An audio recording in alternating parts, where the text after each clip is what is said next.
कहानी के इस भाग को देखने से पहले कहानी के पिछले सभी भागों को ज़रूर देखिएगा। उसका लिंक मैं आपको डिस्क्रिप्शन बॉक्स में दे दूंगी और साथ में कमेंट बॉक्स में पिन भी कर दूंगी, तो आप वहां से भी जाकर देख सकते हैं और कहानी को एंजॉय कर सकते हैं। आदि सिया के बाल साइड करते हुए बोला, सिया आंखें खोलो। सिया ने आंखें खोलकर उसे देखा तो वो उसे ही प्यार से देखे जा रहा था। दोनों एक दूसरे में इतने खोए हुए थे कि उन्हें आगे क्या बोलना है कुछ ख्याल ही नहीं रहा। तब तक दरवाज़ा नॉक हुआ तो दोनों जल्दी से होश में आए। सिया आदि को थोड़ा दूर करते हुए बोली, आदि अब बाहर कैसे जाओगे? रागिनी ने तुम्हें यहाँ देखा तो मेरा मजाक उड़ाएगी। तुम यहाँ क्यों आए हो? तुम मुझे कॉल भी तो कर सकते थे ना। दरवाजे पर रागिनी बोली, सिया क्या कर रही है? दरवाज़ा तो खोलो, अभी तक कपड़े चेंज नहीं किया क्या? सिया खुद को नॉर्मल करके बोली, रागिनी बस 2 मिनट में आ रही हूँ। रागिनी बोली, ठीक है, मैं सबको चाय देकर आती हूँ, तुम आराम से खोलना, बोलकर चली गई। सिया बोली, आदि जाओ यहाँ से, और जब तक हमारी शादी नहीं हो जाती मुझसे मिलने की सोचना भी मत। और दरवाज़ा खोलकर आदि का हाथ पकड़कर बोली, अब जाओ। और सामने देखा तो रागिनी हाथ बांधे दरवाजे पर ही खड़ी थी। आदि रागिनी का हाथ पकड़कर अंदर लाया और दरवाज़ा बंद करते हुए बोला, भाभी देख रही हैं ना इसका, अब आप ही समझाइए, मेरी तो सुनती नहीं है। और पता है आपको, बोल रही है कि शादी से पहले अब मैं इससे मिल भी नहीं सकता हूँ। रागिनी ने सिया की तरफ देखकर स्माइल किया तो सिया आदि के पैर में मारते हुए बोली, डफर कहीं का कुछ भी बोलता है।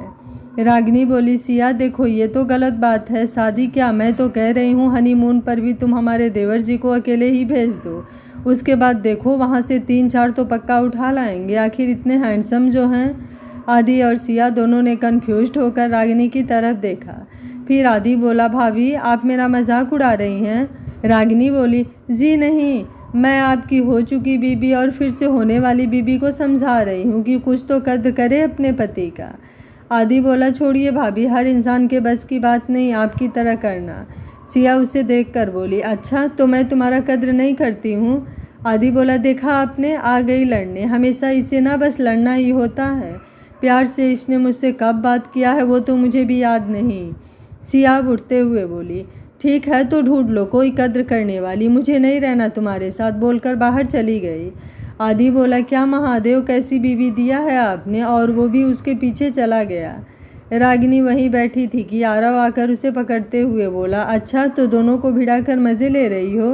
रागिनी बोली, मैंने क्या किया?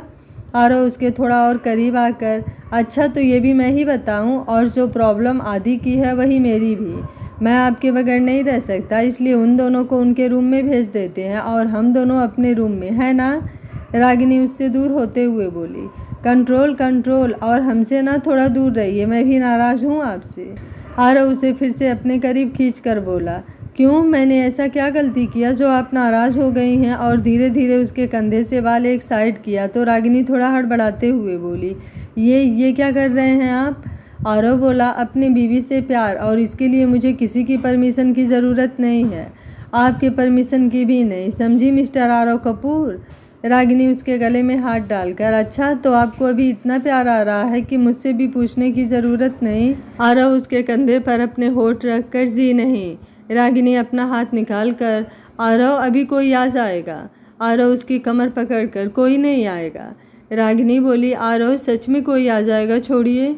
आरव उसके चेहरे को अपने हाथ में लेकर, छोड़ दूंगा जान, पहले जो करने आया है वो तो कर लूँ, और उसके होठों को लॉक कर दिया। रागिनी भी अब कुछ नहीं बोली। कुछ देर बाद रागिनी और आरव बाहर आए तो सब लोग हॉल में ही बैठकर चाय पी रहे थे।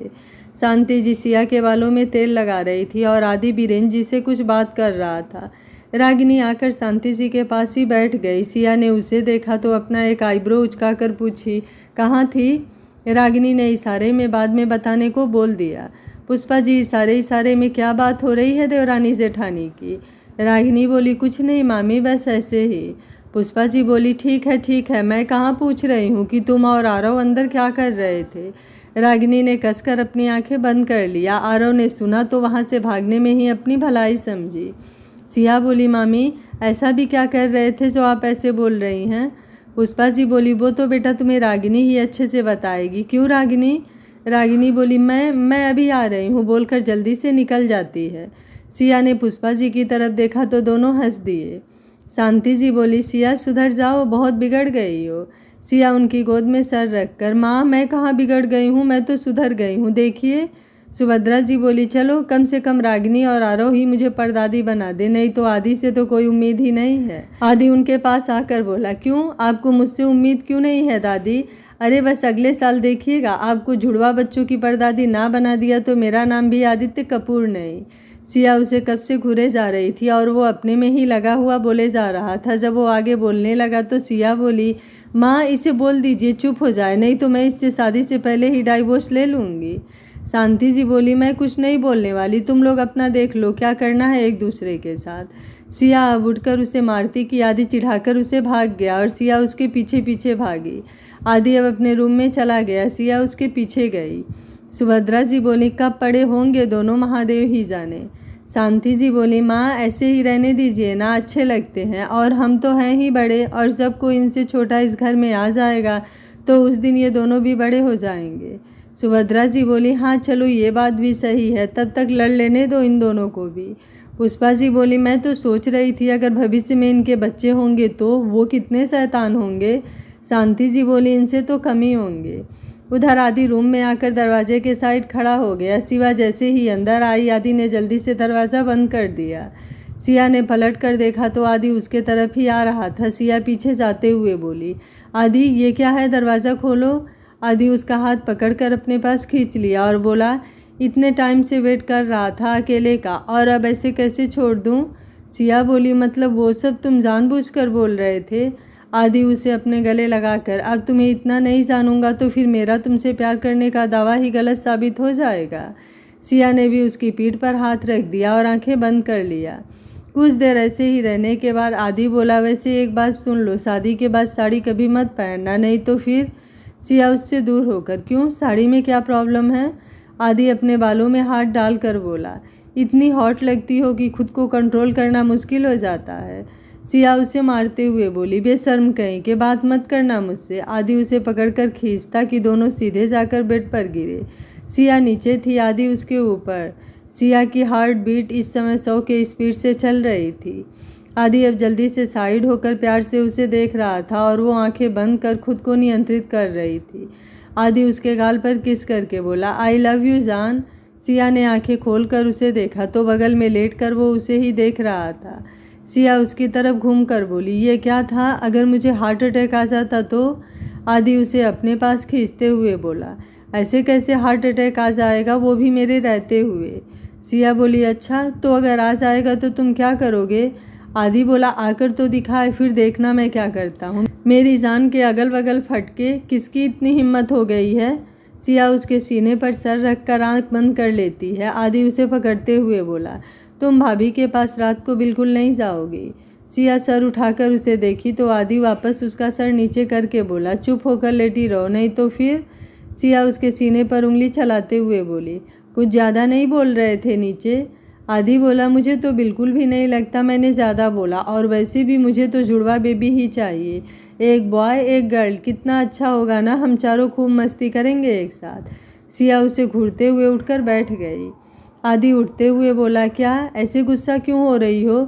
सिया बेड से उतरकर खड़ी हो गई। आदि जल्दी से उसका हाथ पकड़कर उठ गया और अपने पास खींचकर बोला, अगर तुम चाहो तो हम। सिया बोली, क्या हम। आदि शरारत से उसके कान के पास जाकर बोला, अगर तुम चाहो तो हम अभी से ट्राई कर सकते हैं। सिया उसे मारते हुए दूर होकर बोली, पास मत आना बेशर्म कहीं के, और बाहर जाने लगी। आदि बोला, सिया रुको तो। सिया बिना रुके दरवाज़ा खोलकर बाहर चली गई और आदि इसके पीछे पीछे उसे बुलाते हुए जा रहा था। सिया नीचे आकर शांति जी के पास बैठते हुए बोली, माँ आप इसे आखिरी बार बोल दीजिए, मुझे इससे कोई बात नहीं करनी है। आदि सुभद्रा जी के पास बैठकर उसे देखते हुए बोला, ऐसे कैसे बात नहीं करनी है, मुझे तो करनी है। सुभद्रा जी बोली, अभी तुम दोनों की लड़ाई खत्म नहीं हुई, हम लोग तो सोचे अभी तक खत्म हो गई होगी। सिया बोली, दादी ये कब से मुझे परेशान कर रहा है। आदि बोला, मैंने क्या परेशान किया, ज़रा बताओ तो। सिया उसे घूरते हुए बोली, मुझे बैठना ही नहीं है, बैठो तुम ही आराम से, और उठकर बाहर चली गई। शांति जी बोली, आदि क्यों परेशान कर रहा है उसे। आदि बोला, और आज तक जो उसने मुझे परेशान किया वो क्या था, इसलिए अब मैं भी उससे गिन गिन कर सारा बदला लूँगा। बोलकर हंसते हुए वो भी बाहर चला गया। सिया बाहर जाकर गार्डन में एक तरफ बैठ गई। आदि ढूंढते हुए उसके पास जाकर बोला, इधर क्या कर रही हो? मैं कब से तुम्हें ढूंढ रहा हूँ। सिया कुछ नहीं बोली और चुपचाप बैठी रही। आदि उसका हाथ पकड़कर बैठते हुए बोला, क्या हुआ मेरी जान को जो ऐसे चुपचाप बैठी है? किसी ने कुछ कहा क्या? सिया उससे अपना हाथ छुड़ाते हुए बोली, जाओ यहाँ से, मुझे तुमसे कोई बात नहीं करनी। आदि फिर से उसका हाथ पकड़कर, ऐसे कैसे बात नहीं करनी? अगर तुम्हें नहीं करनी तो मत करो, मुझे तो अपनी बीवी से ढेर सारी बातें करनी है और जब हमारे बच्चे होंगे तो मैं उनसे यही सब तो बताऊंगा, इसलिए आज से हम बहुत सारी बातें करेंगे, ठीक है जान? और उसका हाथ पकड़कर अपने होठों से लगा लिया। सिया अपना हाथ खींचते हुए बोली, आदि चुप हो जाओ, नहीं तो मैं तुम्हारा मर्डर कर दूंगी। आदि बोला, सिया कम डाउन यार, कितना गुस्सा करती हो? एक काम करो, कल से ना तुम मेडिटेशन ज्वाइन कर लो, जिससे तुम्हें क्या होगा ना, गुस्सा कम आएगा। सिया उसे घूरते हुए बोली, जाओ यहाँ से। आदि उसे अपनी तरफ खींच कर बोला, सिया शांत शांत हो जाओ, इतना गुस्सा क्यों कर रही हो? सिया बोली, आदि मैं गुस्सा कर रही हूँ, अपनी हरकतें नहीं देख रहे हो और मुझे बोल रहे हो? और छोड़ो मुझे, मेरे पास भी मत आना, समझे? अब मुझे समझ आया तुम्हारे इरादे, मैंने क्या सोचा था तुम क्या निकले। आदि उसे गले लगाकर, अरे यार तुम भी ना कुछ भी सोचती हो, मैं तो प्लानिंग करने के लिए बोल रहा था, अभी से सोचेंगे तो बाद में ज़्यादा दिक्कत नहीं होगी ना, बस। सिया उसे धक्का देकर उठते हुए बोली, अब अगर कुछ और बोला ना तो मैं अपना सर फोड़ लूँगी, समझे इडियट कहीं का? और बड़बड़ाते हुए अंदर चली गई। आदि अपने सर को सहलाते हुए बोला, अभी तो सिर्फ शुरुआत है, देखो मैं कितना परेशान करता हूँ तुम्हें, बहुत ने पीछे पीछे दौड़ाया है ना, अब देखना। सिया आदित्य कपूर और वो भी उसके पीछे पीछे अंदर आया। सिया इस बार बीरेन जी के पास डाइनिंग टेबल पर बैठी थी और सब लोग भी बैठे थे। शांति जी ने आदि को जाते देखा तो बोली, आदि आ खाना खा ले, फिर आराम कर, कल वैसे भी बहुत काम है। आदि ने सिया को देखा, फिर बोला, नहीं माँ मुझे भूख नहीं है, मैं आज कुछ नहीं खाऊंगा। शांति जी बोली, लेकिन बेटा थोड़ा सा तो खा ले। आदि बोला, माँ सच में मेरे सर में थोड़ा सा दर्द है तो मैं सोने जा रहा हूँ, बोलकर अपने रूम में चला गया। सबने खाना खाया। सिया रागिनी के साथ जाने लगी तो शांति जी उसे रोकते हुए बोली, बेटा आज तुम आदि को देख लो, कल से तो वैसे भी तुम दोनों को अलग रहना है। सिया बोली, जी माँ। शांति जी बोली, अच्छा एक काम और करो, ये खाना भी ले जाओ, क्या पता रात को उसे भूख लगे। सिया खाना लेकर रूम में आई तो आदि ब्लैंकेट से खुद को ढक कर सो रहा था, तो सिया ने खाना टेबल पर रखा और जाकर चेंज करके बेड पर बैठते हुए सोचने लगी, क्या सच में इसका सर दर्द हो रहा है? पूछ लेती हूँ एक बार, क्या पता सच में कोई दिक्कत हो। सिया बोली, आदि, लेकिन आदि ने कुछ नहीं बोला। सिया उसका ब्लैंकेट हटाकर बोली, आदि खाना खाकर दवा खाओ, फिर आराम से सो जाना। आदि ब्लैंकेट लेकर वापस से खुद को ढकते हुए बोला, मुझे नहीं खाना, ना ही खाना और ना ही तुम्हारी दवाई। सिया बोली, आदि यार जिद क्यों कर रहे हो, हुआ क्या है? आदि बोला, कुछ नहीं हुआ है, तुम सो जाओ और मुझे भी सोने दो। सिया वापस से उसका ब्लैंकेट खींचकर, आदि उठकर खाना खाओ। आदि उठते हुए बोला, एक बार बोला ना नहीं खाना, तो क्यों जिद कर रही हो यार? और वैसे भी तुम यहाँ क्या कर रही हो? सिया बोली, वो माँ ने भेजा है तुम्हें खाना खिलाने और देखने के लिए। आदि बोला, अच्छा तो माँ के कहने पर आई हो, ठीक है, तो अब मेरे कहने पर सो जाओ, और वापस से लेट गया। सिया गुस्से में बोली, भाड़ में जाओ, और ब्लैंकेट खींचकर वो भी लेट गई, लेकिन काफ़ी देर कोशिश के बाद भी जब उसे नींद नहीं आई तो वैसे ही उठकर बैठ गई। कुछ देर बाद जब कोई हलचल नहीं हुआ तो आदि ने घूमकर देखा तो सिया बेड का टेक लेकर बैठी थी और सामने दीवार को घूरे जा रही थी। आदि ने उसे देखा तो हंसने लगा, लेकिन सिया ने कुछ नहीं बोला और ना ही उसकी तरफ एक नज़र देखा, लेकिन आंखों से आंसू जरूर उसके गालों को भिगोने लगे। आदि जल्दी से ब्लैंकेट फेंक कर उसे अपने सीने से लगा कर बोला, सॉरी जान, वो सब बस मजाक था यार, तुमने सीरियस क्यों ले लिया? तुम जानती हो ना मेरे लाइफ में तुमसे ज़्यादा ज़रूरी ना कल कुछ था और ना आज है और ना कभी भी कुछ होगा। सिया का रोना अब और तेज हो गया था। आदि बोला, सिया सॉरी ना, नहीं तो मैं भी रोने लगूंगा, समझ लो, फिर चुप कराते रहना, समझी? लेकिन सिया का रोना बंद ही नहीं हो रहा था। आदि बोला, प्लीज़ प्लीज़ चुप हो जाओ, आज के बाद कोई मजाक नहीं, प्लीज़ सिया चुप हो जाओ। कुछ देर बाद सिया चुप हुई तो आदि उसके आंसू पोंछ कर बोला, आई लव यू, मगर मुझे सच में पता नहीं था कि तुम इतना रोती भी हो यार। सिया उसे मारते हुए बोली, तो रुलाया भी तो तुमने मुझे, और जाओ, मुझे कोई बात नहीं करनी है तुमसे। आदि बोला, अच्छा बात नहीं करनी? सिया ने नामे गर्दन हिला दिया। आदि उसका गाल खींचकर, अभी भी नहीं करनी? सिया बोली, आदि फिर से परेशान कर रहे हो? आदि उसके गाल पर किस करके, अब नहीं करूँगा, ठीक है? आओ चलो सो जाओ, और उसका सर अपने हाथ पर रख कर अपने करीब करते हुए बोला, अच्छा अगर तुम भाभी के रूम में सोती तब नींद कैसे आती? सिया उसे देखते हुए बोली, मुझे नहीं पता। आदि उसके बालों को चेहरे से साइड करके बोला, ठीक है अब आंखें बंद करो और सो जाओ। सिया बोली, आई वांट किस यू। आदि को तो शौक ही लगने वाला था। सिया थोड़ा सा ऊपर उठी और उसके होठों को लॉक कर दिया। आदि आंखें बंद कर उसे अपने ऊपर खींच लिया। कुछ देर बाद सिया उससे दूर हुई और सर सीने पर रखकर आंखें बंद कर लिया, और कुछ देर बाद दोनों वैसे ही सो गए। इधर आरव रागिनी को कुछ ना कुछ बोलकर कब से परेशान कर रहा था। रागिनी बोली, आरव मुझे लग रहा है ना कि आपका दिमाग खराब हो गया है। मैंने बहुत लोगों से सुना था कि शादी के बाद लोगों के दिमाग खराब हो जाते हैं, लेकिन आज तो देख भी लिया, अब पूरा यकीन हो चुका है। आरव उसे अपने पास खींचकर, अच्छा और आपने ये बात किससे सुना है, ज़रा बता भी दीजिए, हम भी जान जाएंगे। रागिनी बोली, आरव हुआ क्या है आपको, आज क्यों इतना परेशान कर रहे हैं? आरव बोला, मैंने कब परेशान किया, मैं तो बस बोल रहा हूँ कि। रागिनी उसके मुंह पर हाथ रखकर, प्लीज़ अभी नहीं, I want some time, please try to understand. Aarav उसका हाथ हटाकर, आई नो मुझे पता है आपको टाइम चाहिए और आपको जितना टाइम चाहिए आप ले सकती हैं। रागिनी बोली, तो आज के बाद इस बात का जिक्र आप नहीं करेंगे जब तक मैं ना बोलूँ। आरव बोलकर बाथरूम में कपड़े चेंज करने चला गया और रागिनी बाहर उसका इंतज़ार करने लगी। कुछ देर बाद आया तो बेड पर लेट कर लाइट बंद कर दिया। रागिनी उसके पास जाकर बोली, आरव। आरव बोला, सो जाइए। रागिनी बोली, आप नाराज़ हैं? आरव बोला, नहीं नाराज़ नहीं हूँ। रागिनी बोली, सबूत दीजिए। आरव उसे अपनी तरफ खींच कर बोला, अगर सबूत दूंगा तो आप नाराज़ हो जाएंगी, इसलिए सो जाइए। रागिनी बोली, मैं बस। आरव उसके होठों पर उंगली रखकर, मुझे पता है और नाराज़ नहीं हूँ बोल उसके आंखों को बारी बारी से छू कर बोला, अब तो सबूत भी मिल गया, अब सो जाइए। रागिनी उसके सीने पर हाथ रखकर, गुड नाइट, हम जल्द ही प्लानिंग करेंगे। आरव बोलकर आंखें बंद कर लिया। सुबह आज बहुत चहल पहल थी, सब लोग आज जल्दी ही उठ चुके थे और सारा काम कर रहे थे, क्योंकि आज आदि और सिया की हल्दी होने वाली थी। सारे मेहमान भी सुबह ही आ चुके थे। अमन भी आकर आरव और सबकी हेल्प करवा रहा था। विक्रांत, सोनल और मुकुल भी आ चुके थे, लेकिन अगर कोई इन सब में शामिल नहीं था तो वो थे हमारे दूल्हा दुल्हन। सोनल बोला, मामी सिया कहाँ है, दिख नहीं रही है। विक्रांत बोला, हाँ, और आदि वो भी तो नहीं दिख रहा है, कहीं गए हैं क्या दोनों? पुष्पा जी बोली, नहीं बेटा, मुझे लग रहा है शायद अभी उठे नहीं होंगे। सोनल जाके देख लो बेटा एक बार कि उठे हैं कि नहीं, बोलकर चली गई। सोनल ने विक्रांत को देखा तो फिर बोली, जिसकी शादी वही गायब और हम लोग यहाँ दौड़ रहे हैं। विक्रांत बोला, चलो देख आते हैं। सोनल बोली, चलो। इधर आदि उठकर तैयार हो चुका था, लेकिन सिया अभी भी सो रही थी। आदि बैठकर उसके उठने का इंतजार कर रहा था। आदि बोला, सिया उठ जाओ बच्चा, नहीं तो माँ अभी जगाने आ जाएंगी, फिर मुझे मत बोलना कि मैंने उठाया नहीं।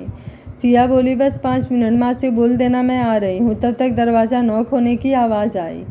आदि बोला, देखा माँ आ गई ना, अब तुम ही जवाब देना, मैं नहीं कुछ कहने वाला। और जाकर दरवाज़ा खोला तो सामने रागिनी, सोनल और विक्रांत तीनों खड़े थे। आदि बोला, भाभी आप लोग, मैं बस आ ही रहा था। रागिनी बोली, अच्छा 8 बज चुके हैं और आप लोग अभी आ रहे थे, और सिया वो कहाँ है? आदि बोला, उसका आप खुद ही देख लीजिए, मैं जा रहा हूँ, कब से उठा रहा हूँ, लेकिन 5 मिनट बोलकर सो जा रही है। रागिनी ने अपनी एक आँख उचकाकर उससे पूछा, क्यों भाई, ऐसा भी क्या किया आप लोगों ने जो अभी तक नींद ही नहीं खुल रही है? आदि बोला, कुछ नहीं किया, बस ये सिया की बच्ची उठ नहीं रही है और मुझे परेशान कर रही है, आप देखिए मैं जा रहा हूँ। और विक्रांत के साथ बाहर चला गया। सिया अभी भी आराम से सो रही थी। रागिनी उसके बगल में बैठते हुए बोली, सोनल तुम्हें क्या लग रहा है, जो आदि बोल रहा था वो सही है या फिर कुछ और जो हम लोगों को दिख रहा है? सोनल बोली, भाभी मुझे तो कुछ और ही लग रहा है। तब तक सिया आंखें खोलकर बैठते हुए बोली, तुम दोनों को गलत लग रहा है, बस मुझे पता नहीं क्यों आज नींद आ रही है और कोई मुझे सोने भी नहीं दे रहा है। रागिनी बोली, पता है, कुछ बातें नहीं बताई जाती यार, हम समझ रहे हैं। सिया बोली, चुप रहो और ज़्यादा दिमाग न लगाओ, मैं नहाने जा रही हूँ। रागिनी बोली, साथ में ही नहा लेना चाहिए था, पानी भी बच जाता और टाइम भी। क्यों सोनल? सोनल कुछ बोलती उसके पहले ही सिया बोली, रागिनी मैं तेरा सर फोड़ दूंगी अगर कुछ और बोला तो। रागिनी बोली, अच्छा जा, अब कुछ नहीं बोलूँगी। तो सिया जल्दी से बाथरूम में चली गई। कुछ देर बाद आई तो सोनल और रागिनी ने उसे हल्दी के लिए तैयार किया। येलो शेफान साड़ी, ऊपर से फूलों का गजरा, आंखों में हल्का काजल लगाते हुए सोनल बोली, अब तो आदि गया। सिया ने उसकी तरफ देखा तो बोली, मतलब तुम्हारा किलर लुक को देखकर कब तक बचेगा बेचारा? सिया को याद आया आदि ने बोला था साड़ी मत पहनना। फिर स्माइल करते हुए बोली, देखते हैं विक्रांत भाई का क्या हाल होता है। रागिनी बोली, फिलहाल तो तुम अपने बारे में सोचो, आदि क्या करेगा तुम्हारे साथ। सिया बोली, कुछ नहीं करेगा। रागिनी बोली, देखते हैं। सिया, देख लेना। कुछ देर बाद सब आदि और सिया को लाकर बाहर गार्डन में बैठा दिए। आदि उसका हाथ पकड़कर बोला, तो कैसा लग रहा है। सिया के हाथ काँप रहे थे और उसे समझ नहीं आ रहा था क्या बोले। इन सब के बारे में तो उसने कभी सोचा ही नहीं था। उसकी कंपन और हालत आदि महसूस कर रहा था तो रागिनी को कुछ इशारा किया तो वो सबको लेकर उसके पास आते हुए बोली, देवर जी, मौके का फ़ायदा ना उठाइए और हमारी दुल्हन से थोड़ा दूर ही रहिए। आदि बोला, भाभी, दुल्हन मेरी है और शादी भी मेरी है, तो हक है मेरा अपनी दुल्हन को अपने पास रखने का। आप दूर नहीं कर सकती इससे मुझे। सोनल बोला, वाह आदि, अभी शादी हुई नहीं और हक हो गया तुम्हारा, हाथ छोड़ो। पुष्पा जी बोली, चलो भाई सब लोग हल्दी लगाओ। और विक्रांत, बहन और दोस्त की शादी है, क्या कर रहे हो तुम लोग बैठकर, भाई नाचो गाओ महफिल जमाओ। विक्रांत मुकुल को खींचकर बीच में लाया और डीजे वाले को गाना लगाने को बोल दिया। इधर बारी बारी से सब हल्दी लगाने के लिए आकर खड़े हो गए। सबसे पहले शांति जी ने दोनों को हल्दी लगाया और सिया का सर प्यार से चूम कर बोली, शायद मैं तो तुम्हें कभी ढूंढ ही नहीं पाती अगर आदि तुम्हें हमारे घर नहीं लाया होता तो। हम सब में शामिल होने और हमारे घर की रौनक बनने के लिए थैंक यू बेटा। सिया ने उनकी तरफ देखा तो कुछ आंसू उसके गाल पर आ गए। शांति जी बोली, ना बच्चा, अब तो खुशियों का दिन है, मस्ती का दिन है, रोना तो बिल्कुल नहीं, नहीं तो तुम्हारा ये जो नालायक हस्बैंड है ना, 4 बात सुनाएगा। और उसके आंसू पोंछकर उसके गले लगा लिया। पुष्पा जी बोली, भाभी, आप दोनों सास बहू का हो जाए तो हमें भी बता दीजिएगा, हम भी हल्दी लगा लेंगे।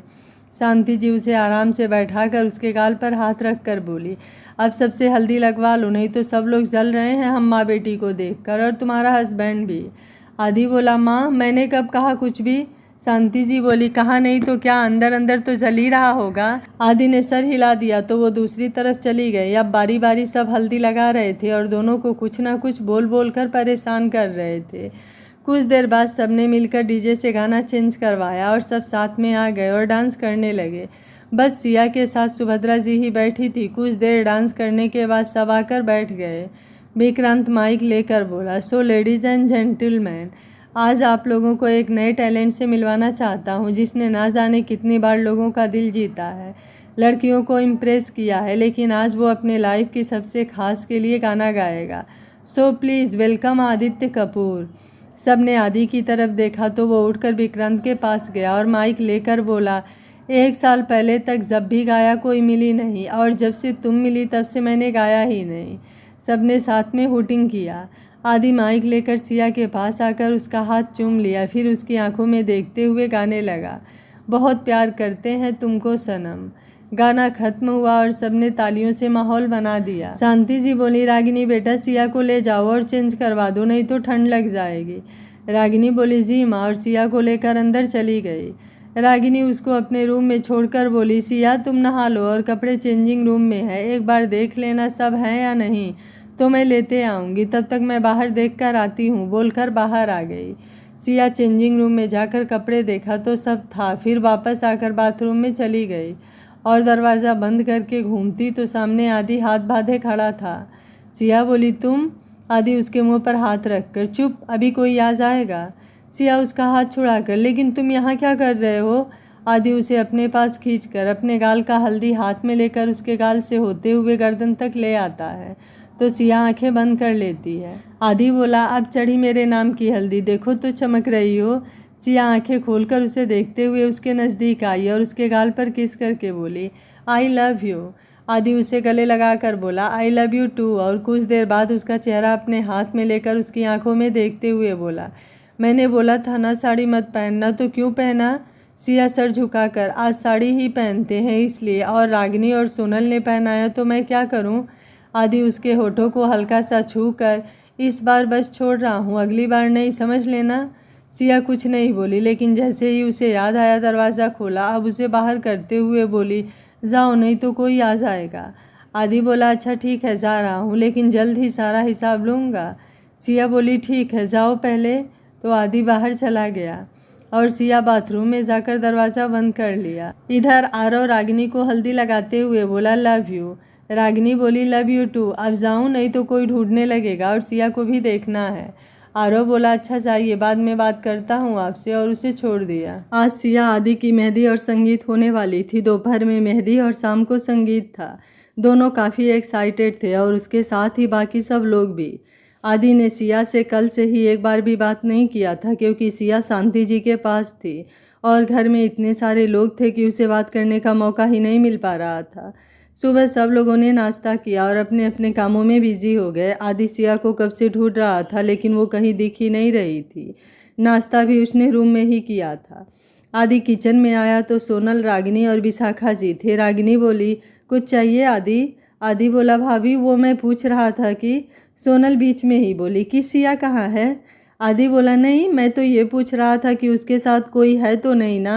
विशाखा जी उसे घूरते हुए बोली आदि कुछ तो शर्म करो, अरे कल शादी है, उसके बाद वो तेरी ही है, समझा? और अब चुपचाप बाहर जाओ और सिया से मिलने की सोचना भी मत। आदि बोला बुआ बस एक बार उसे देख लूँ, फिर नहीं मिलूँगा, सच में, कम से कम आप तो समझो यार। विशाखा बोली मार खाना है तुझे या भाभी को बुलाऊँ? आदि बोला जा रहा हूँ, अपनी ही बीवी से मिलने के लिए धमकी दिया जा रहा है। शादी हो जाने दीजिए बस, उसके बाद आप लोगों से भी मिलने नहीं दूंगा। विशाखा जी बोली चल निकल और बाहर सबके साथ जाकर बैठ, मैं चाय लेकर आ रही हूँ।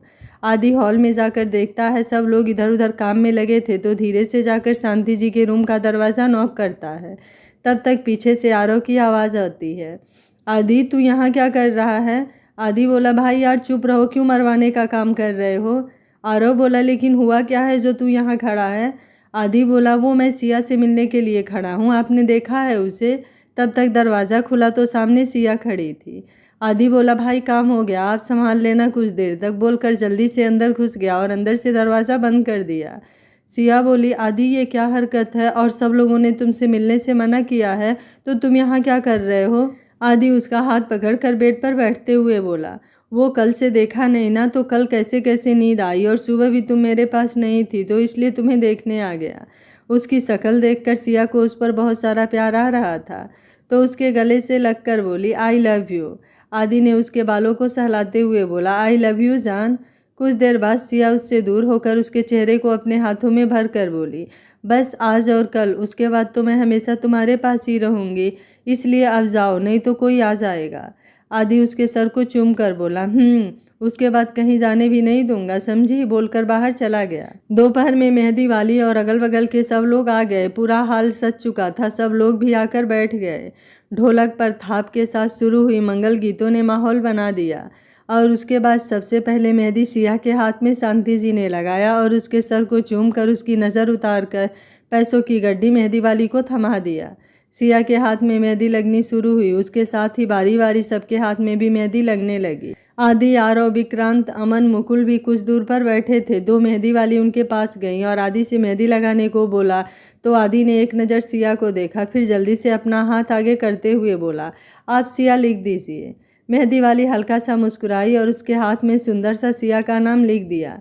विक्रांत बोला मुझे भी लिखवाना है, तो उसके हाथ में भी सोनल का नाम लिख दिया। कुछ देर में सिया को मेहंदी लग गई। विशाखा बोली यार गाना वाना लगाओ, थोड़ा बहुत डांस वांस करो। क्यों पुष्पा जी, कमर में दर्द हो गया क्या जो ऐसे बैठी हैं? पुष्पा जी बोली वो तो आपके कमर में होगा ना, मेरे कमर में क्यों होगा? विशाखा जी बोली तो हो जाए। पुष्पा जी बोली बिल्कुल। गाना बजा, मेहंदी है रचने वाली, हाथों में गहरी लाली। विशाखा जी और पुष्पा जी दोनों ने मिलकर रंग जमा दिया। विशाखा जी सिया के गाल छूकर हो हरियाली बन्नो, ले जाने तुझको गुइयाँ, आने वाले हैं सैयाँ, थामेंगे आके बैया, गुजेगी सहनाई, अंगनाई अंगनाई, मेहंदी है रचने वाली, हाथों में गहरी लाली। पुष्पा जी उसका हाथ पकड़कर डांस करने लगे। रागिनी और सोनल भी बीच में आकर सबके साथ शामिल हो गईं और साथ में डांस करने लगी। शांति जी सिया की बलाएं लेते हुए आगे के गाने गुनगुनाने लगी। सिया ने सबको उसे इतना स्पेशल फील करवाते देखा तो उसकी आंखें अपने आप ही भर आईं।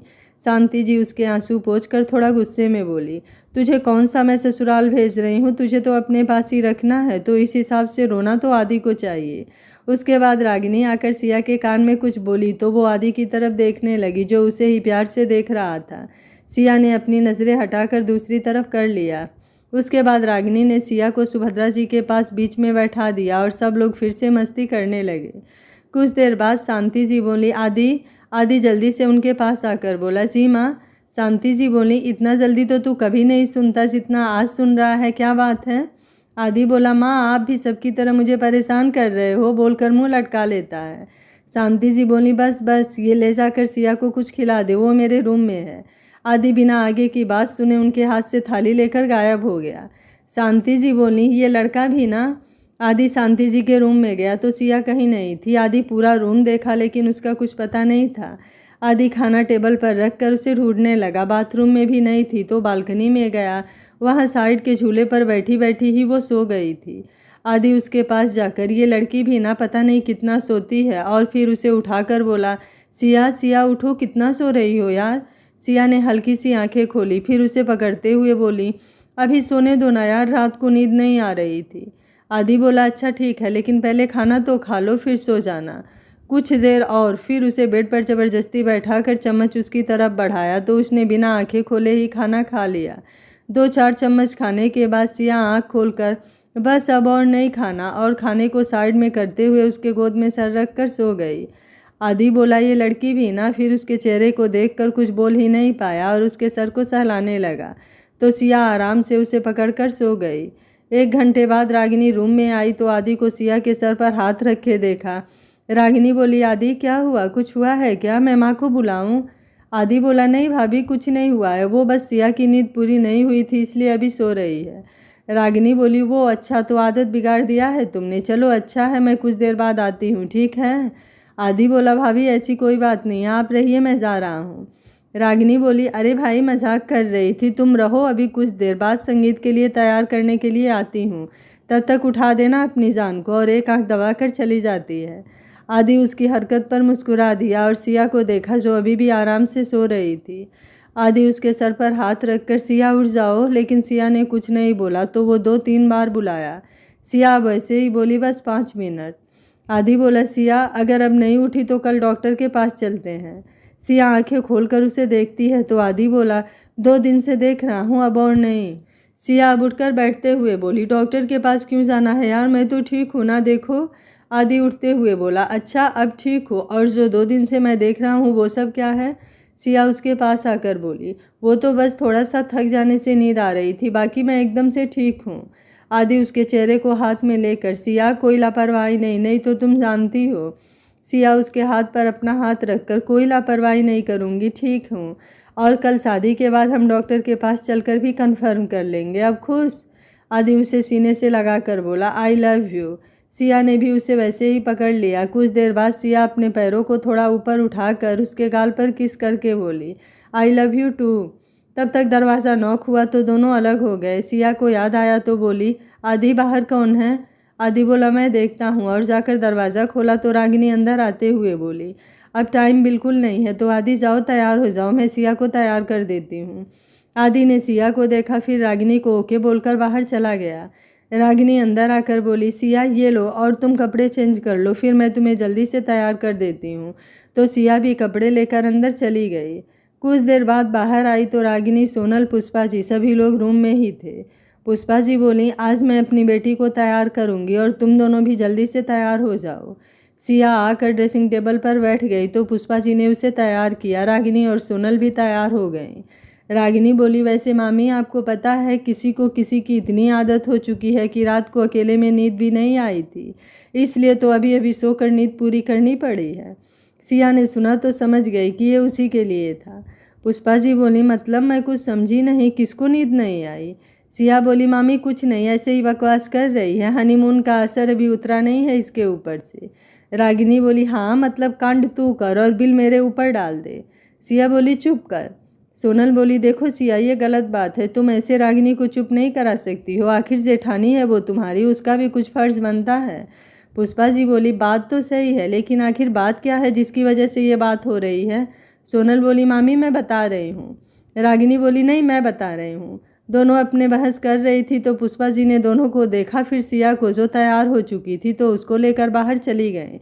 रागिनी बोली, ठीक है तुम ही बता दो। सोनल बोली, नहीं नहीं अब तुम बता दो। रागिनी ने रूम में देखा, फिर सोनल से बोली, चलो यहाँ कोई नहीं है, तुम्हारे चक्कर में मामी सिया को लेकर चली गई। सोनल बोली, रागिनी तुम्हारे चक्कर में? रागिनी बोली ठीक है मेरे चक्कर में, अब तो चलो। सोनल बोली चलो। दोनों बाहर गार्डन में आई तो बाहर सभी मेहमान आ चुके थे। सिया आदि के साथ बैठी थी। सोनल बोली यार ये विक्रांत कहाँ गया? रागिनी बोली तुम विक्रांत को ढूंढो, मैं आरव को ढूंढ कर आती हूँ, बोलकर दूसरी तरफ चली गई। सोनल भी दूसरी तरफ चली गई कि अचानक से किसी ने उसका हाथ पकड़कर खींच लिया। सोनल चिल्लाती उससे पहले विक्रांत ने उसके मुंह पर हाथ रख दिया और बोला यार मैं हूँ, चिल्ला क्यों रही हो? सोनल ने आंखें खोल कर देखा तो विक्रांत था। सोनल उसे मारते हुए उसका हाथ हटाकर बोली इडियट कहीं के, ऐसे कौन करता है?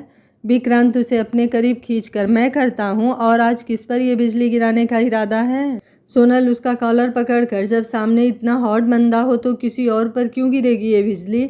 विक्रांत उसके कान के पास जाकर बोला आज मॉम डैड आए हैं अपनी बहू से मिलने। सोनल उससे दूर होते हुए बोली क्या? विक्रांत बोला हाँ, और चलो मैं कब से ढूंढ रहा हूँ तुम्हें। सोनल बोली यार मैं अच्छी तो लग रही हूँ ना, कोई दिक्कत तो नहीं होगी इस लहंगे में? अगर दिक्कत है तो मैं साड़ी पहन लेती हूँ। विक्रांत बोला कोई दिक्कत नहीं है, इसमें एकदम परफेक्ट लग रही हो, इसलिए अब चलो। सोनल बोली विक्की एक बार और देख लो, कहीं सच में कोई दिक्कत हो गई तो? नहीं नहीं मैं सोच रही हूँ साड़ी चेंज कर लेती हूँ। विक्रांत उसे अपने करीब खींचकर शांत हो जाओ यार, और इसमें कोई दिक्कत नहीं है तो ऐसे ही चलो और कुछ नहीं होगा, समझी? सोनल बोली सच में अच्छी तो लग रही हूँ ना, झूठ तो नहीं बोल रहे हो? विक्रांत उसका हाथ पकड़कर बाहर लेकर जाता है। सोनल बोली विक्की खींच क्यों रहे हो, आराम से चल रही हूँ ना। विक्रांत बोला नहीं, अब तुम्हें मॉम और डैड ही बताएंगे कि तुम कैसी लग रही हो। और कुछ देर ढूंढने के बाद वो अपने मॉम के पास जाकर बोला मॉम। तो वो विक्रांत की मॉम ने सामने देखा तो विक्रांत खड़ा था तो बोली हाँ बोलो क्या हुआ? विक्रांत बोला ये आपकी बहू, बताया था ना सोनल यही है। विक्रांत की मॉम ने देखा तो सोनल के गाल पर हाथ रख कर बोली प्यारी लग रही हो, हम जल्द ही तुम्हारे मम्मी पापा से आकर बात करेंगे। सोनल ने उनका पैर छुआ तो उसे गले लगाकर सर चूम कर बोली मेरे बेटे को पसंद करने के लिए थैंक यू बेटा, मैंने तो सोचा था इसे कोई पसंद करेगी भी या नहीं, लेकिन शायद ये खुश नसीब है जो तुम इसकी लाइफ में आई। विक्रांत बोला मॉम। विक्रांत की मॉम बोली अच्छा अच्छा ठीक है, अब जाओ थोड़ा गाना वाना डांस वांस करो, यहाँ क्या कर रहे हो? विक्रांत बोला ओके, और सोनल का हाथ पकड़कर स्टेज पर चला गया। माइक हाथ में लेकर बोला सो लेडीज एंड जेंटलमैन, आज मेरे बेस्ट फ्रेंड आदि और मेरी बहन सिया का संगीत है, सो लेट्स एंजॉय। सोनल उसके हाथ से माइक लेकर बोली ऐसे कैसे एंजॉय, अरे पहले देखो तो कौन आ रहा है।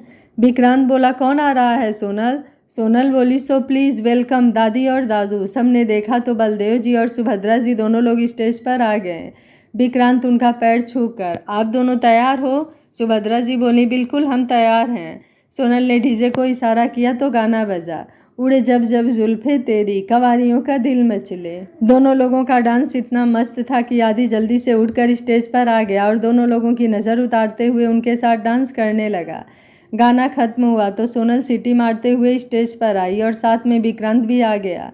आदि माइक लेकर बोला आज का बेस्ट परफॉर्मेंस, इससे बेहतर कोई नहीं हो सकता है। फिर दादू दादी नीचे जाकर बैठ गए और साथ में आदि भी। सोनल बोली तो अब आ रहे हैं हमारे कपल के मोस्ट वांटेड हैंडसम, हम सबके फेवरेट बीरेन अंकल और आंटी, तो प्लीज़ जोरदार तालियों से उनका स्वागत कीजिए। सबने सीटी और तालियों से दोनों लोगों का जोरदार स्वागत किया। बीरेन जी ने शांति जी का हाथ पकड़ा और गाना बजा कजरा मोहब्बत वाला, आँखियों में ऐसे डाला। इसी के साथ दोनों लोगों ने पूरा माहौल बना दिया।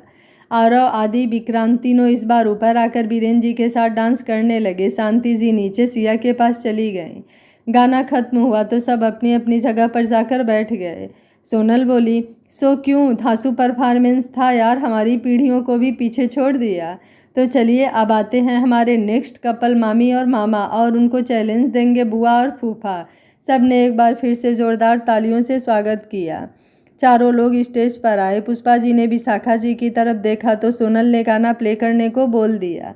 ऐसी नज़र से देखा इस जालिम ने चौक पर, हमने कलेजा रख दिया चाकू की नोक पर, मेरा चैन वैन सब उछड़ा, जालिम नज़र हटा ले। चारों लोगों के परफॉर्मेंस देखने के बाद सबके मुंह खुले के खुले रह गए। किसी ने सोचा भी नहीं था कि ये लोग ऐसे गानों पर भी डांस कर सकते हैं। सिया आदि का हाथ पकड़कर उसे हिलाते हुए बोली आदि मैं कोई सपना तो नहीं देख रही ना, मतलब बुआ और मामी वो भी इतना मस्त डांस। आदि उसके हाथ को अपने होठों से लगाकर बोला सब आपके लिए जान। सिया ने आदि की तरफ देखा तो उसने एक आंख दबा दिया। सिया सामने देखने लगी जहां एक बार फिर से माइक सोनल के हाथ में आ गया था। सोनल बोली, तो अब आ रहे हैं हमारे हम सब के लवली कपल आरव भाई और रागिनी। सबने ताली बजाया। आरव रागिनी का हाथ पकड़कर स्टेज पर आ गया। गाना बजा और आरव ने रागिनी की कमर पर हाथ रखकर अपने करीब खींच लिया। कच्ची डोरियों डोरियों डोरियों से मैंने तुम्हें बांध लिया, पक्की यारियों यारियों यारियों में होंदे न फासले। गाना खत्म हुआ और तालियों की आवाज़ से दोनों दूर हुए और नीचे आ गए। विक्रांत बोला, तो कैसा लगा हमारे सिजलिंग कपल का परफॉर्मेंस? सबने हुटिंग किया तो सोनल ने माइक लेकर बोला, तो आप आ रहे हैं, गेस कीजिए। जी बिल्कुल, आज के सबसे खास, हम जिसके लिए आज इकट्ठा हुए हैं, हमारे most romantic and hot couple आदि और सिया। तो ज़ोरदार तालियों से स्वागत कीजिए। आदि ने सिया का हाथ पकड़ा और स्टेज पर आ गया। सिया बोली, आदि मैं कर तो पाऊंगी ना? आदि उसकी कमर पकड़कर, जान मैं हूँ ना, बस मेरी आंखों में देखो, बाकी मैं सब संभाल लूँगा। गाना बजा, मेरी राहें तेरे तक है, तुझ पे ही तो मेरा हक है, इश्क मेरा तू बेशक है, तुझ पे ही तो मेरा हक है। दोनों एक दूसरे में इतना खो चुके थे कि गाना खत्म हो गया और दोनों को पता ही नहीं चला। सबने तालियां बजाई तो दोनों अलग हुए। सिया नीचे जाकर शांति जी के पास बैठ गई। आदि माइक लेकर बोला, तो अब आ रहे हैं हमारे most bachelor Vikrant and beautiful Sonal. तो स्वागत कीजिए विक्रांत एंड सोनल का। सबने तालियां बजाई तो विक्रांत सोनल का हाथ पकड़कर स्टेज पर आ गया। गाना बजा, चलो फिर से मिलते हैं इकरार करने को, जो बातें अधूरी रह गई थी उसे इजहार करने को, चलो फिर से मिलते हैं। सबने हुटिंग किया और इसके साथ ही अमन मुकुल भी स्टेज पर आ गए। सोनल नीचे चली गई। गाना फिर बजा, लेकिन इस बार सिर्फ लड़के थे। आदि को भी खींच लिया। अमन, ढोलक में ताल है पायल में छन छन, होए ढोलक में ताल है पायल में छन छन, घूंघट में गोरी है सेहरे में साजन। मुकुल आदि को घुमाते हुए, प्यार मिला प्रीत मिली मेरे यार को, बड़ी प्यारी जीत मिली मेरे यार को। सबने मस्ती के साथ साथ डांस और खूब एंजॉय किया। शांति जी ने अब सबको खाना खाने को बोला, क्योंकि अब रात के 11 बज चुके थे। तो सब अपने में मस्ती करते हुए खाना खा रहे थे कि अचानक से लाइट चली गई और आदि के हाथ से प्लेट छूटकर गिर गया, क्योंकि उसे याद आ गया कि विक्रांत की पार्टी में भी ऐसे ही कुछ हुआ था। आदि तेज से बोला, कोई लाइट जलाओ यार, कहाँ गए सब के सब? विक्रांत उसके बगल में ही था तो बोला, यार भाई शांत हो जा, अभी लाइट आ जाएगी, बस 2 मिनट। आदि की घबराहट तेज हो चुकी थी। वो आगे बढ़ा कि चेयर से टकरा कर गिर गया। आरव ने आवाज़ सुना तो बोला, जो जहाँ है वहीं रहो, बस मैं देख रहा हूँ। आदि की तो जैसे आवाज़ ही नहीं निकल रही थी। वो कैसे कैसे बोला, भाई प्लीज़ जल्दी करो यार। आरव बोला, आदि कहाँ है तू? सिया आदि की आवाज़ सुनकर उधर ही ढूंढते हुए बोली, आदि कहाँ हो तुम, ठीक तो हो ना? आदि ने उसकी आवाज़ सुनी तो उसे कुछ तसल्ली हुई और हिम्मत करके उठते हुए बोला, सिया सिया कहाँ हो? सिया ने अंधेरे में ही अपना हाथ बढ़ाया तो आदि के सर पर उसका हाथ लगा। सिया बोली, आदि ये तुम हो? आदि उसका हाथ पकड़कर, तुम मेरा हाथ मत छोड़ना प्लीज़। सिया बोली, नहीं छोड़ रही हूँ, लेकिन तुम यहाँ क्यों बैठे हो? आदि बोला, वो मुझे डर लग रहा था और अंधेरे में कुछ दिख भी नहीं रहा था, इसलिए गिर गया। सिया ने उसका दोनों हाथ पकड़ा और उठाते हुए बोली, चलो उठो, अभी लाइट आ जाएगी, तुम भी ना एकदम बच्चों वाली हरकत करते हो। आदि उठ गया, तब तक लाइट भी आ गई। आरव सबकी तरफ देखकर बोला, हो गया। सिया आदि ने सिया का हाथ पकड़ा और बोला, तुम दोनों अपना शॉपिंग कर लेना तो मुझे कॉल कर देना। अभी वो दोनों कुछ बोलते उससे पहले ही आदि सिया को लेकर गायब हो गया। विक्रांत बोला, सच में यार ये इतना बदल जाएगा, मैंने तो कभी सोचा भी नहीं था। जो बंदा लड़कियों की तरफ देखता भी नहीं था उसका ये हाल है। सोनल उसके कंधे पर हाथ रखकर, तो जो बंदा हर लड़की की तरफ देखता था उससे मैं क्या उम्मीद कर सकती हूँ? सुनाए जा रहे थे। कुछ देर में डॉक्टर आए और पट्टी और इंजेक्शन देकर चले गए। सिया बोली, माँ मुझे नींद आ रही है, मैं सोने जा रही हूँ, बोलकर चली जाती है। शांति जी ने सिया को जाते हुए देखा तो बोली, एकदम सही किया उसने तेरे साथ, ऐसा ही होना चाहिए। चल अब सो जा, नहीं तो कल शादी की जगह कहीं तुझे डाइवोर्स देने को ना बोल दे। आदि मुँह लटका कर बोला, माँ आप भी जब देखो तब मेरा डाइवोर्स क्यों कराना चाहती हो? क्या मैं आपका बेटा नहीं हूँ? शांति जी बोली, अपनी हरकत देखी है तूने, जब देखो तब मनमानी। चल अब सो जा। तो आदि अब बिना कुछ बोले विक्रांत के साथ आज गेस्ट रूम में सोने चला गया। उसके बाद सभी थक चुके थे तो सब अपने अपने रूम में चले गए। शांति जी अपने रूम में आई तो सिया आंखें बंद करके लेटी हुई थी।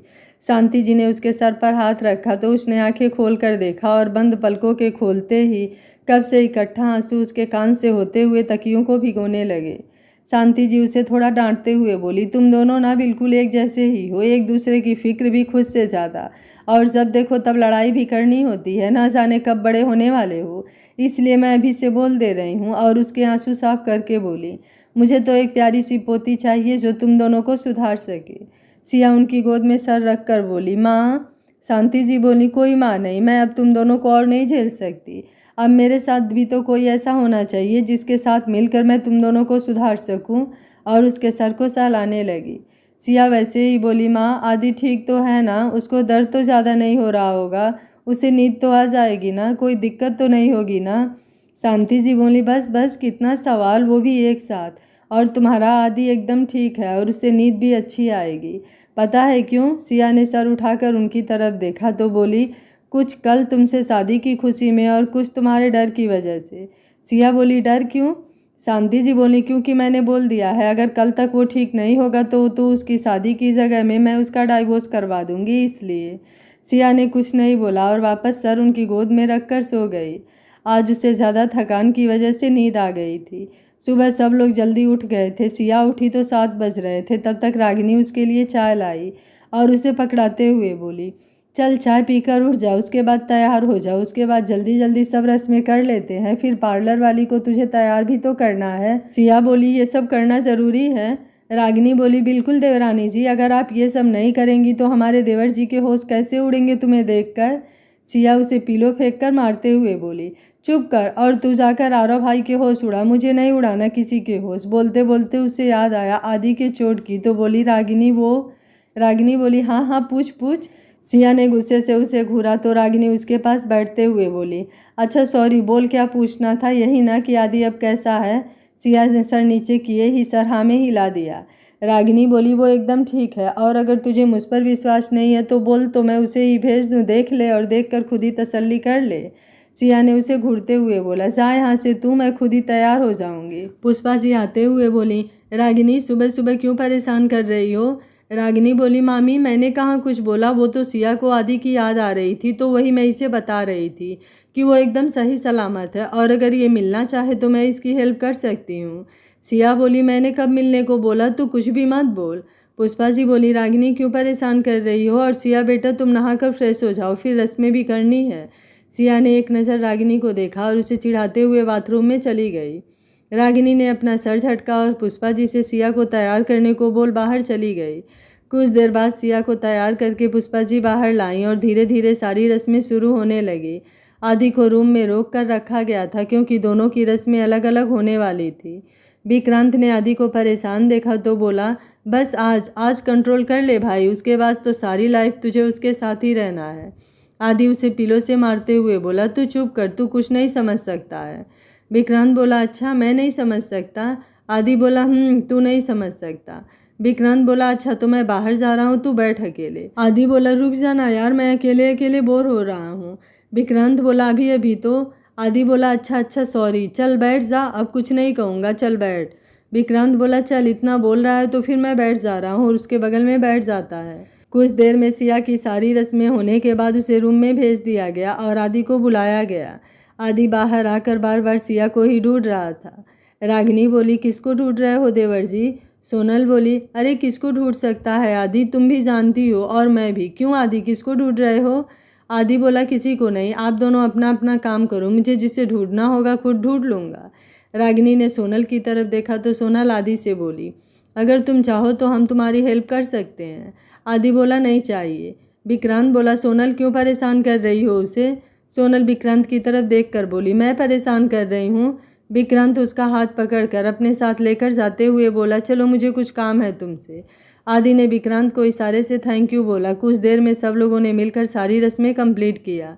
शादी घर पर से ही होने वाली थी, बस दूल्हा दुल्हन को अलग रखा गया था। सिया को पार्लर वाली तैयार कर रही थी, आदि भी सबके साथ तैयार हो रहा था। विक्रांत सोनल को एक साइड ले जाकर बोला, कुछ ज़्यादा परेशान नहीं कर रही थी? सोनल बोली, दोस्त है मेरा तो मेरा हक बनता है। विक्रांत उसे अपने करीब खींचकर, अच्छा और मैं कौन हूँ जिसकी तरफ एक बार देखा भी नहीं तुमने? सोनल बोली, विक्की छोड़ो यार, कोई आ जाएगा। विक्रांत बोला, कोई नहीं आएगा, और उसकी तरफ झुकने लगा। सोनल बोली, विक्की प्लीज़। विक्रांत ने उसकी तरफ देखा जो आंखें कसकर बंद करके खड़ी थी। विक्रांत उसके कान के पास जाकर बोला, ये डर अगर मेरे करीब होने से है तो आई प्रॉमिस मैं तुम्हारे करीब कभी नहीं आऊँगा। सोनल ने सुना तो झटके से आंखें खोल उसे देखने लगी। विक्रांत उससे दूर होकर बोला, रिलैक्स, मैं जा रहा हूँ, और उसको छोड़कर जाने लगा। सोनल ने जल्दी से उसका हाथ पकड़कर अपनी तरफ खींचा तो वो एकदम से उसके करीब आ गया। सोनल उसके चेहरे को पकड़कर बोली, तुम्हारी करीबी हमेशा सुकून देती है मुझे, और मैं ये सुकून हमेशा के लिए चाहती हूँ। ऐसे छुप छुप कर नहीं, किसी के आने या देख लेने के डर से मुक्त होकर तुम्हारे साथ हर पल को जीना चाहती हूँ, बोलकर उसके गाल पर किस करके बोली, अभी के लिए इससे ज़्यादा कुछ भी नहीं, और जाओ जल्दी से तैयार हो जाओ, आदि वेट कर रहा होगा, बोलकर जाने लगी। विक्रांत उसका हाथ पकड़कर, जल्दी ही तैयार रहना मेरा पूरा बनने के लिए, कल ही आऊँगा मॉम डैड के साथ तुम्हारे घर। सोनल उसका हाथ छुड़ाकर, देखते हैं पहले आज जिसकी शादी है उसको देख ले। विक्रांत बोला, जा रहा हूँ यार। सोनल वापस आकर उसके होठों को हल्का सा छू कर बोली, मुँह मत सड़ाओ, अब जाओ जल्दी से तैयार हो जाओ, बोलकर चली गई। तो विक्रांत भी आदि के पास चला गया। विक्रांत आदि के रूम में जाकर बोला, आदि तू अभी तक तैयार क्यों नहीं हुआ? आदि ने उसकी तरफ देखा तो उसके पास आकर बोला, भाई तू लिपस्टिक कब से लगाने लगा? विक्रांत हड़बड़ा कर अपने होठ साफ करते हुए बोला, कुछ भी मत बोल। आदि हंसते हुए बोला, मतलब मेरे ऐसे ही कुछ भी बोलने से तूने साफ भी कर लिया, वाह भाई क्या बात है। विक्रांत बोला, मैं नहा कर आता हूँ। आदि बोला, क्या इतना भी क्या कर लिया तूने जो तुझे नहाने की ज़रूरत पड़ गई? विक्रांत बोला, चुप कर साले, मैं बस ऐसे ही फ्रेश होने की बात कर रहा हूँ, और अगर फिर ज़्यादा बोला ना तो अपनी बहन को अपने घर लेकर चला जाऊँगा, रहना ऐसे ही अकेले, समझा? आदि बोला, हाँ हाँ, जैसे मैं तुझे ले जाने दूंगा, है ना? विक्रांत बोला, तू चैलेंज कर रहा है? आदि बोला, नहीं भाई जा, चैलेंज नहीं, जा। विक्रांत बोला, नहीं अब तो मैं पक्का लेकर जाऊंगा, तू देख बस। आदि बोला, यार तू इतना सीरियस क्यों हो रहा है? विक्रांत नहाने चला गया। शाम हो चुकी थी। आदि और सिया को लाकर मंडप में बैठा दिया गया। फाइनली दोनों की शादी हो रही थी। सबके लिए यही बहुत बड़ी बात थी, क्योंकि जिस हिसाब से दोनों के ऊपर एक के बाद एक मुसीबत आया था, सबके अंदर एक डर सा बैठ गया था। लेकिन अब जब फाइनली शादी हो रही थी तो सब बहुत खुश थे। आदि सिया ने एक दूसरे को जयमाल पहनाया और उसके बाद पंडित जी ने दोनों को बैठने को बोला तो दोनों अपनी अपनी जगह बैठ गए। फिर पंडित जी के कहे अनुसार दोनों सारी रस्में बारी बारी से किए जा रहे थे। सब लोग अगल बगल ही बैठे थे। विक्रांत सोनल का हाथ पकड़कर कुछ दूर पर बैठा था। सोनल विक्रांत को देखकर, विक्की मुझे भी जल्दी से शादी करनी है, अब और देर मुझे नहीं करना, समझे?